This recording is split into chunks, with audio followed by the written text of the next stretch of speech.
Hi அஸ்ஸலாமு அலைக்கும். இன்றைக்கி என்ன வீடியோன்னு பார்த்தீங்கன்னா, கோதுமை சேமியா வச்சு ஒரு பால் பாயாசம் பண்ண போகிறோம். நான் அதுக்கு 1/2 லிட்டர் ஆவின் பால் வந்து காய வச்சுருக்கேங்க. இது தேவையான கோதுமை சேமியாங்க. இது ஆல்ரெடி ஏற்கனவே வறுத்து பக்குவமான இதில் தான் இருக்குது. இதுக்கு தேவையானது கரும்பு சர்க்கரை, கொஞ்சம் முந்திரி, திராட்சை. இது வந்து கரும்பு சர்க்கரை, நாட்டு சர்க்கரை போட்டு பண்ணுங்கள். ரொம்ப ஹெல்த்தியாக, ரொம்ப சூப்பராக இருக்கும் டேஸ்ட்டாக.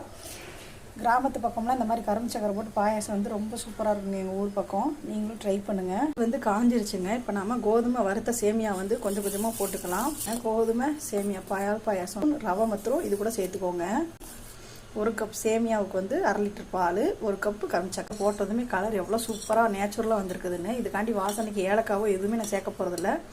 கொஞ்சம் நெய் மட்டும் அதிகமாக ஊற்றி முந்திரி திராட்சை தாளிச்சு போடுங்க. அதுவே இருக்கலாம். நெய் கொஞ்சம் தாராளமாக கிளாஸில் ஊற்றிட்டோம்.